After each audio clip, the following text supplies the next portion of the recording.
আসসালামু আলাইকুম।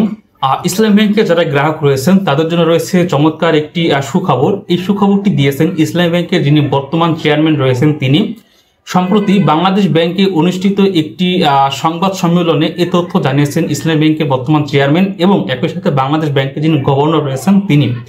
তো সুখবরটি হচ্ছে যে অতি দ্রুতই কিন্তু ইসলামী ব্যাংক ঘুরে দাঁড়ানো শুরু করেছে। এটার পিছনে অন্যতম কারণ হলো যে আপনারা নিশ্চয়ই জানেন যে সরকারের পট পরিবর্তনের কারণে ইসলামী ব্যাংক সহ এসালাম গ্রুপের নিয়ন্ত্রণাধীন বেশ কিছু ব্যাংক কিন্তু আর্থিক সংকটে পড়ে।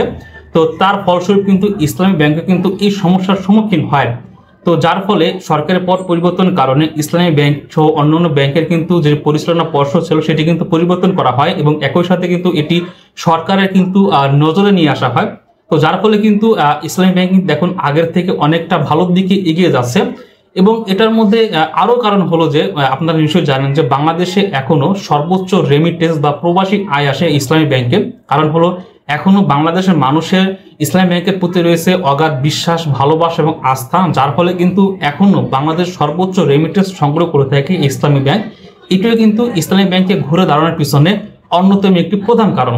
পাশাপাশি আরেকটি কারণ হলো যে ইসলামী ব্যাংকে তাদের যে গচ্ছিত আমানতগুলো রয়েছে সেই আমানতগুলো কিন্তু আস্তে আস্তে বাড়তে শুরু করেছে। এবং একই সাথে ইসলামী ব্যাংকের যিনি চেয়ারম্যান তিনি জানিয়েছেন যে ইসলামী ব্যাংকের যে সম্পদ বা ক্ষয়ক্ষতি হয়েছে সেগুলো নিরূপণের জন্য কাজ করেছে 4টি বড় বড় অডিট কোম্পানি। এই 4টি অডিট কোম্পানির কাজ হলো ইসলামী ব্যাংকের যে সম্পদ রয়েছে বা তাদের কি পরিমাণ ক্ষতি হয়েছে, কি পরিমাণ ঋণ রয়েছে, অর্থাৎ এভরিথিং হচ্ছে তাদেরকে নিরূপণের মাধ্যমে সেটিকে প্রকাশ করা এবং সেই অডিট কোম্পানি থেকে প্রাপ্ত রিপোর্টের ভিত্তিতে কিন্তু পরবর্তীতে ইসলামী ব্যাংক তাদের কার্যক্রমের আরো এগিয়ে যাবে। এবং ইসলামী ব্যাংকের চেয়ারম্যান আরো জানিয়েছেন যে ইসলামী ব্যাংকে বর্তমানে যে পরিমাণ সম্পদ বা আমানত রয়েছে এবং তারা যেগুলো বিতরণ করেছে এর মধ্যে হচ্ছে ফারাক রয়েছে 20,000 কোটি টাকা। এই 20,000 কোটি টাকার মধ্যে হচ্ছে 10,000 কোটি টাকা হচ্ছে এসালাম গ্রুপের যে শেয়ার রয়েছে এই শেয়ারগুলো বিক্রির মাধ্যমে হচ্ছে 10,000 কোটি টাকা তারা অ্যাডজাস্ট করবে।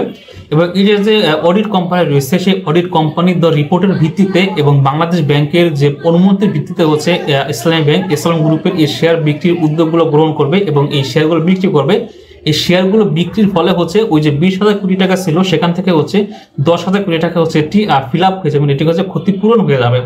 এবং পাশাপাশি হচ্ছে বাংলাদেশ ব্যাংকের যিনি গভর্নর তিনি বলেছেন যে ইসলামী ব্যাংক বা এসালাম গ্রুপ, বেক্সিমকো গ্রুপ যেগুলো রয়েছে এই প্রতিষ্ঠানগুলো কিন্তু আসলে বন্ধ হবে না, কারণ এগুলো হচ্ছে এক প্রকার জাতীয় সম্পদ। কারণ হচ্ছে এই প্রতিষ্ঠানে কিন্তু বাংলাদেশের প্রায় হাজার হাজার লক্ষ লক্ষ কিন্তু মানুষ এখানে কাজ করে তাদের হচ্ছে জীবিকা চলে। তো এসালাম গ্রুপ বা বেক্সিমকো যদি কোনো কোম্পানি যদি বন্ধ হয়ে যায় তাহলে কিন্তু প্রায় হাজার হাজার লক্ষ লক্ষ মানুষ কিন্তু বেকার হয়ে পড়বে। তো এটা কিন্তু আসলে দেশের জন্য কিন্তু একটা ক্ষতিকর একটা জিনিস এবং সরকারের প্রতি কিন্তু একটি চাপ।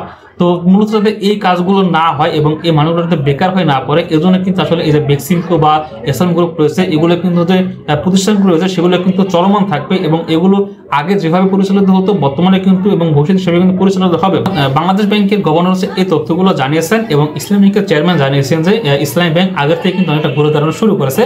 এবং আপনারা নিশ্চয়ই সেটা জানেন যে ইসলামী ব্যাংকে কিন্তু এখন কিন্তু আগের মতো নেই, অর্থাৎ অনেক ব্যাংক কিন্তু এখন হচ্ছে গ্রাহকদের টাকা দিতে পারছে না বা গ্রাহকদের কিন্তু ঘুরে আসে। আসলে ইসলামী ব্যাংক কিন্তু এরকমটা নয়, এখনো কিন্তু গ্রাহক গিয়ে ইসলামী ব্যাংকে টাকা জমা দিতে পারছে, টাকা উত্তোলন করতে পারছে তার চাহিদা মতো।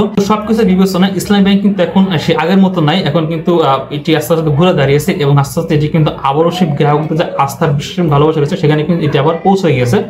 তো যাই হোক, ইসলামী ব্যাংক সম্পর্কে এই ছিল মূলত লেটেস্ট তথ্য। আশা করি ভিডিওটি আপনারা বুঝতে পেরেছেন। যদি ভালো লাগে তাহলে অবশ্যই লাইক দেবেন এবং চ্যানেলটি সাবস্ক্রাইব করবেন। আজকে পর্যন্ত সকলে ভালো থাকবেন। খোদা হাফেজ।